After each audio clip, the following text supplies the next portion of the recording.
FrenchBeats.com.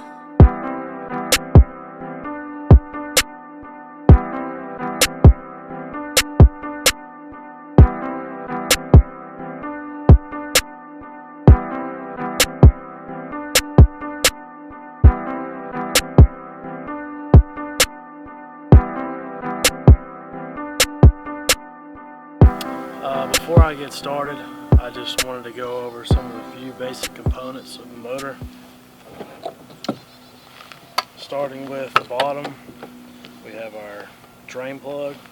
So if you do go on any saltwater trips, all you gotta do, fill the top with water and it will flush out the bottom, cleaning out any salt water in the motor. You do not want to leave that salt water in the motor.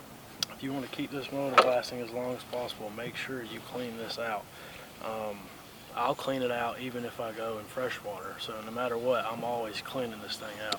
And then next we have this little device right here. And what this allows you to do is when you set the motor down in the flex pod, it allows you to straighten out this propeller. And if it's sitting sideways, you're not going to be able to take it out. So what this does is it straightens out the propeller for you.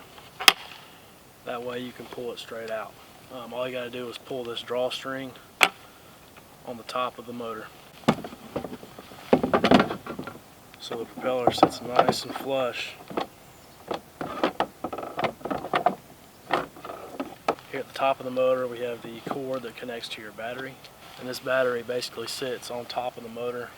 So you have your connection to the motor itself. You have your power in, which is waterproof, comes with a little waterproof tab. And you also have your connector for your control system. So the battery, you set it just like this, right on top. And it's got two, I don't know what you call them, things on the side that help screw down the motor to the top. And then at the top of the motor you've got your grips. This thing only weighs, I think, like 12 pounds. I mean, it's basically nothing. It's absolutely ridiculous how light this thing is. And so it just slips right down.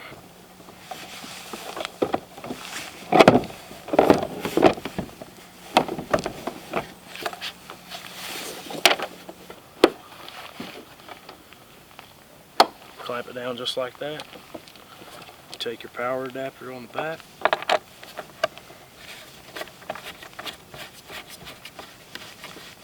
Let's go over the control device.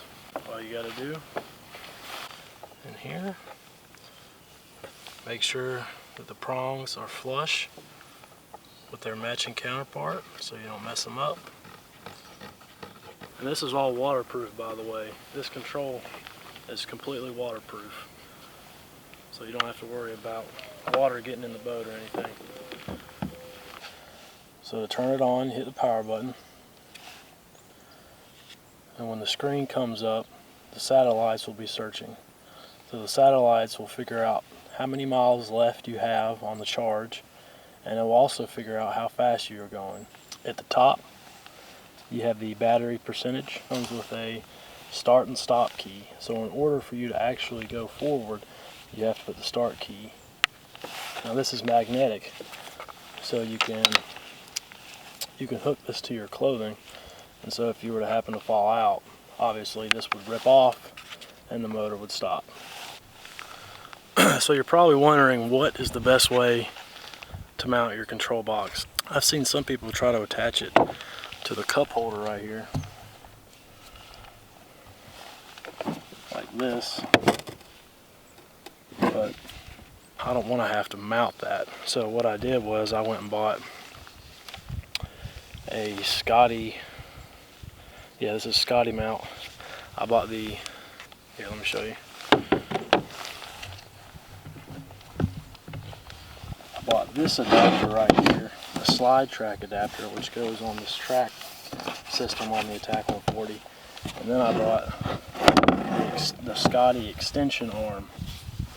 And then that Scotty extension arm is connected to the bait table. So all you have to do is take the Scotty track mount adapter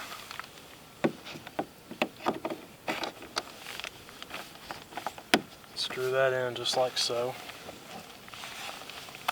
And then take your extension arm, place that in the adapter.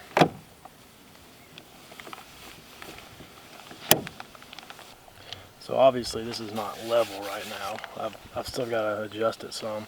But basically what I do is take the controller and I sit it on top just like that. And so this is where my seat goes. The seat isn't in right now, but this is where the seat goes. And so this is basically sitting over my lap. And that way I have full control over this. And it's kind of out of the way, and if I need to, I can just take it off. It's not mounted, no big deal. So I found that to be the easiest solution to mounting your controller. Taking care of this product is super easy. The one thing that you must do, you cannot forget to do when using this motor, is flush out the bottom. Saltwater especially, always flush it out. Take a hose, stick it in this top hole up here, take out the drain plug in the bottom, and just flush it out.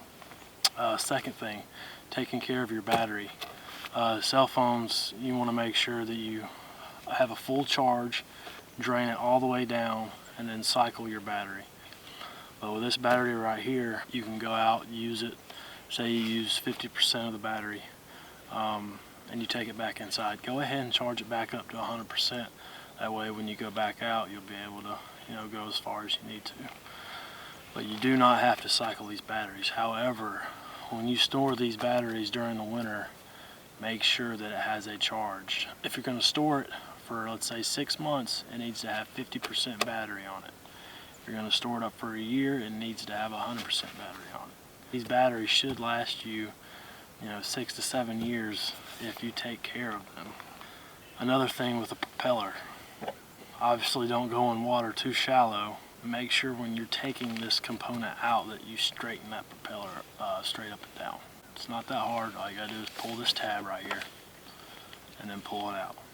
The Wilderness Systems website, it comes with a spreadsheet on this motor, and it comes with all of the fault numbers. I'm just gonna make this up. Let's say your control system says error F7 on there.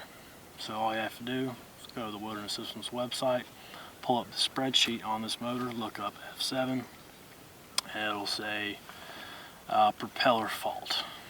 And then it'll tell you what to do to take care of it and fix the problem. If the propeller does hit something in the water, the motor will automatically shut down, and it'll say error on your boat. So if it feels a stick or a rock or anything that's going to slow that propeller down, it'll automatically lock up the system and it'll just shut down so it won't tear up your propeller. Now keep in mind, this Helix motor drive system only works for a few of the Wilderness Systems boats, so don't go out and just buy anything not knowing. You can use it with the ATAK 140, which is what I have. You can use it with the new ATAK 120, which just came out. You can use it with the Radar 115, Radar 135. Those just came out as well, and those also come with a pedal drive system. You can use it with the newly released Tarpon 130X. You can use it with the new Thresher 155, and I think there's a 145. I just recently had a Thresher and put the Helix drive on it, and I was getting up to 6 miles per hour. This ATAK is a little bit heavier and a little bit wider, so I was getting probably 5 to 5.2 miles per hour. The battery is rated for up to 20 miles. I mean, that's not going full speed all the time. You don't need more than 2 or 3, honestly, if you're going on the lake. So I absolutely recommend this product. It's amazing. Load of French beats.